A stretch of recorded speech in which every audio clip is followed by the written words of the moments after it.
Le 8 août dernier, J.R.R. Martin était en déplacement à Londres pour y animer une conférence. Parlant de ses projets divers et de l'univers du Trône de Fer en général, l'auteur a donné plusieurs détails et précisions que je souhaitais vous présenter rapidement en vidéo. Je vous préviens d'avance que je ne vais pas traiter tout ce qu'il a dit parce qu'il y a beaucoup de choses et je vais m'intéresser seulement à ce qui me paraît le plus important. Côté littérature, J.R.R. Martin ne donne pas beaucoup de nouvelles concernant l'écriture de son livre 6. Début juin 2019, il a bien invalidé une rumeur disant qu'il avait terminé tous ses livres et qu'il attendait la fin de Game of Thrones pour tout publier. L'auteur s'est exprimé sur son blog en disant qu'il ne pouvait commencer à écrire le 7e livre sans avoir publié le 6e. Logique, me direz-vous. En revanche, nous savons qu'il progresse et que le livre devrait faire au moins 1500 pages comme le livre 7. Est-il terminé? On ne sait pas, mais durant cette conférence à Londres, J.R.R. Martin nous a quand même dévoilé un ordre de travail pour sa saga littéraire. Pour lui, il s'agit clairement d'organiser son planning de publication selon ses priorités. Ainsi, la priorité numéro 1 de l'auteur reste Les Vents de l'Hiver, c'est-à-dire le tome 6 du Trône de Fer, car c'est un livre attendu depuis 2011 par les fans et il sait que l'attente est très forte. Puis en second, on aura l'aventure numéro 4 de Dunk et Luff qui sera une petite histoire mettant en scène ces deux personnages. D'ailleurs, je le redis, mais si vous n'avez toujours pas lu les chroniques du Chevalier Errant, eh bien foncez parce que c'est excellent. En troisième, on retrouve Un rêve de printemps, soit le 7e tome du Trône de Fer, qui sera l'ultime pavé de J.R.R. Martin dans sa saga principale. Il a même dit que peut-être il pourrait publier un 8e livre s'il jugeait cela nécessaire. Mais bon, déjà, je préfère qu'il s'en tienne à 7 livres comme il avait dit au départ avant de s'éparpiller sur un éventuel 8e tome. Je pense que ce 7e livre risque de l'occuper pour plusieurs années puisqu'il devra conclure la colonne vertébrale de son univers. Vient ensuite en 4e position la 5e aventure de Dunk et Luff, avant d'annoncer que le tome 2 de Feu et Sang est le dernier dans ses priorités. Dès l'annonce de cet ordre de travail, J.R.R. Martin a complété ses dires en précisant que Les Louves de Winterfell, qui est le titre provisoire d'une des aventures de Duncan et Luff, est quasiment terminé. Il a donc travaillé sur d'autres œuvres en parallèle du tome 6 du Trône de Fer. C'est pas la première fois qu'il fait ça, J.R.R. Martin avait coécrit l'immense encyclopédie des origines de la saga en 2014, mais aussi de nombreuses histoires sur les rois Targaryens qui seront réunies dans le livre Fire and Blood publié en 2018, alors que pour rappel, il devait travailler sur le tome 6 depuis 2011. Voir qu'il a quasiment achevé l'écriture de l'histoire des Louves de Winterfell ne m'étonne pas, car les histoires du Chevalier Errant ne sont pas très longues à écrire, tournant généralement entre 100 et 150 pages maximum. Cette aventure amènera Dunk et Luff dans le nord où il ferait la rencontre de la famille Stark embourbée dans un conflit avec les Greyjoy. Tiens donc, pour changer. Bref, j'ai tout aussi hâte de lire cette histoire car je trouve la saga du Chevalier Errant très enrichissante et elle apporte un véritable plus à l'univers du Trône de Fer. Martin a donc prévu beaucoup de choses et c'est super de le voir organiser son planning ainsi. J'espère qu'il parviendra quand même au bout de ses projets, il a 70 ans après tout et j'ose espérer qu'il ne mettra pas 20 ans à terminer son livre 7. Non, honnêtement, je pense qu'il a compris la leçon, qu'il ne faut pas trop s'éparpiller et c'est pourquoi il a décidé d'organiser son temps de travail. Et puis après Feu et Sang tome 2, j'imagine qu'il va se concentrer sur les autres histoires du Chevalier Errant, car oui, Martin disait avoir suffisamment d'idées pour produire facilement une bonne dizaine d'histoires dont les titres provisoires à ce jour sont, je cite, le héros du village, le mercenaire, le champion, le garde royal et enfin le lord commandant. Toutes ces petites aventures risquent de revenir sur l'histoire entourant Duncan le Grand et son ami Egg qui deviendra par la suite le fameux Aegon V Targaryen. Peut-être que ce planning évoluera au fur et à mesure du temps de travail et des exigences de l'éditeur, du coup c'est pas forcément définitif mais c'est quand même bon à prendre. Alors attention, je vous vois déjà venir celles et ceux qui sont très pessimistes sur sa santé, sur le fait qu'il ne terminera jamais sa saga, qu'il ne fait rien, qu'il se repose sur ses lauriers, etc. Soyez optimistes pour une fois et réjouissez-vous d'avoir un auteur qui se projette autant dans le futur. N'oubliez pas que Martin n'aime vraiment pas quand on lui dit qu'il va mourir avant de terminer sa saga. Well, I find that question, pretty offensive, frankly, when people start speculating about my death and my health, so fuck you to those people. Et j'espère vraiment que Martin dévoilera le tome 6 l'été prochain car j'y crois et j'ai envie de connaître la suite de l'histoire car le 5e livre nous avait laissé sur des moments dantesques. Et enfin, l'information qui je pense vous intéressera le plus concerne cette fois-ci les spin-offs de Game of Thrones. Et oui, ces spin-offs qui n'arrêtent pas de faire parler d'eux. Je vous ai déjà largement présenté le spin-off Blood Moon, sur quoi il portera, le retour possible du Roi de la Nuit, les récentes déclarations de J.R.R. Martin à son sujet, etc. Et je pense que vous savez plus ou moins à quoi vous attendre avec ce spin-off qui est en stade très avancé et qui se déroulerait justement autour de l'âge des héros et la première longue nuit. Je rappelle les faits, mais un épisode pilote a été commandé et tourné en juin-juillet pour Blood Moon et ce dernier est actuellement en phase de pré-production. Je croise les doigts pour qu'HBO valide le pilote et commande la suite de la série. D'ailleurs, soyons honnêtes, je doute qu'HBO laisse passer une telle occasion de remplir son tiroir caisse avec l'univers de J.R.R. Martin. Hein. Pour moi, ils vont bien le valider, mais quand même restons prudents, ne vendons pas la peau de l'ours mormon avant de l'avoir tué.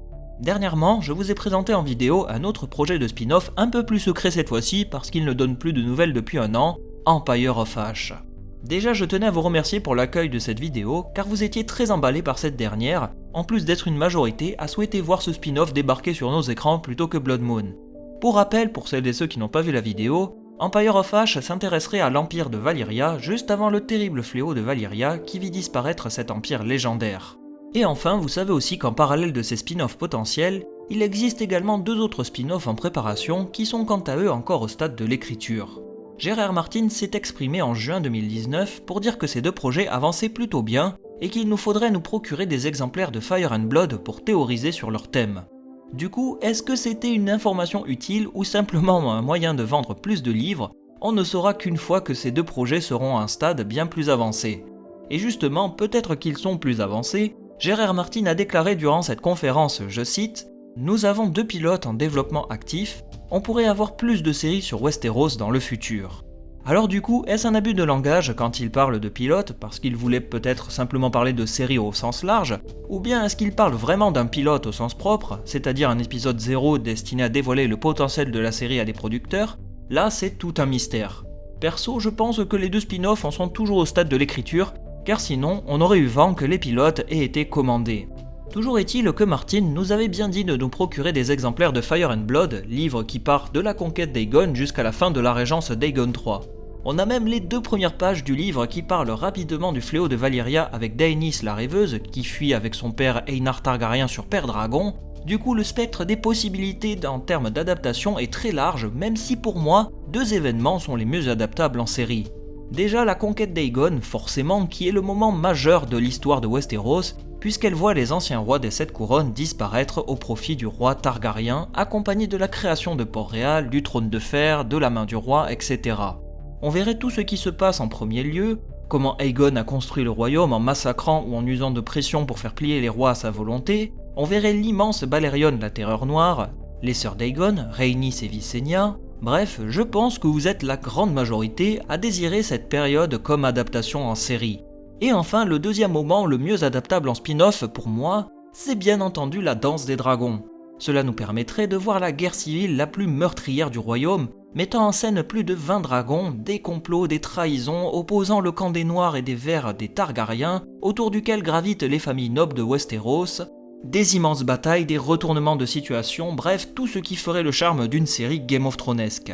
Là, c'est clairement le carton assuré comme la conquête d'Aegon, et là aussi je vous vois venir parce qu'à chaque fois que je parle de la danse des dragons, vous êtes plusieurs à dire que c'est impossible parce que ça coûterait beaucoup trop cher d'animer 20 dragons, mais avec le budget placé sur la table par HBO pour Game of Thrones et tout ce qu'ils pourraient gagner sur une telle série, je ne pense pas qu'ils se limiteront en termes de budget.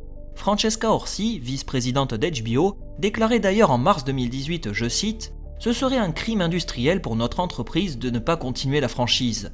Évidemment, nous ne pouvons débuter avec un budget équivalent à la saison 8, c'est-à-dire 80-90 millions de dollars, mais celui de la saison 3 de Game of Thrones serait-il suffisant ? 50 millions de dollars par saison, ce n'est pas assez pour ce que nous voulons faire, nous voyons grand, ça va être énorme. » Du coup, qu'est-ce que ça veut dire ? Ça signifie tout simplement qu'HBO ne va pas se limiter en termes de budget pour le spin-off, parce qu'ils savent qu'ils ont un énorme potentiel commercial avec ce type de série. Même si la saison 8 a globalement déçu, elle a quand même été un carton commercial. Je suis sûr que la prochaine série sera elle aussi un immense succès commercial. Après oui, il faut que la qualité suive derrière, mais ne partons pas trop défaitistes d'entrée là aussi. De ce fait, quand on me dit qu'HBO ne va pas se lancer dans un spin-off mettant en scène la danse des dragons parce que ça coûte cher d'animer 20 dragons, là je ne suis pas du tout d'accord car ils ont l'argent et ils le mettront sur la table. En plus, ils ne partiraient pas de zéro puisqu'ils ont travaillé sur les dragons de Daenerys pendant 10 ans, ils ont sans doute conservé dans leur base de données les animations des dragons, la texture des peaux, le battement des ailes, le cracheur de feu. Ça ne m'étonnerait pas qu'ils réutilisent les mêmes techniques et bases de données pour les effets spéciaux des 3 dragons lors de la conquête d'Aegon ou des 20 dragons qui se prêtent à la terrible danse des dragons. Enfin, si ce sont ces 2 événements qui sont choisis pour être adaptés en série, je ne vois pas quand même 2 séries très longues. La conquête d'Aegon dure entre 2 et 3 ans, tandis que la danse des dragons dure quant à elle aussi 3 ans. Difficile de faire durer ces séries sur 8 saisons par exemple, mais peut-être que c'est possible si on découpe tout ça d'une manière assez différente. Enfin bon, tout ça pour dire que notre ami J.R.R. Martin avait la langue bien pendue pendant cette conférence, donnant plein de détails sur les précédents livres, ses inspirations, ses regrets, etc. Le plus important à mes yeux étant quand même cette histoire de planning de publication et enfin sa déclaration sur les spin-offs. Voilà tout ce que je souhaitais partager avec vous, j'ai bien conscience que ce n'est pas non plus la vidéo la plus travaillée et recherchée que j'ai faite, mais j'aime bien vous faire ces petits points news de temps en temps en vidéo. D'ailleurs, j'aimerais connaître votre avis sur ces vidéos à titre informatif, si elles vous intéressent ou pas. Je vous affiche un petit sondage en haut à droite si jamais vous souhaitez donner votre avis là-dessus, si vous voulez que j'en fasse plus ou au contraire que j'en fasse beaucoup moins. De même, n'hésitez pas à me suivre sur mes réseaux sociaux, que ce soit Twitter, Instagram, Discord, les liens sont toujours en description si jamais ça vous branche. Je communique beaucoup plus sur Twitter que sur les autres, je donne souvent de précieux indices sur mes futures vidéos, des news en tout genre autour de la franchise, des petites infos de la vie de tous les jours à Westeros. Voilà, comme je ne fais pas souvent de publicité à mes réseaux sociaux sur mes vidéos, j'en profite un peu vu que c'est les vacances. Enfin bon, je m'égare un peu, merci beaucoup à vous d'être restés jusqu'au bout, bon courage pour le boulot, reposez-vous bien en vacances et à très bientôt, salut!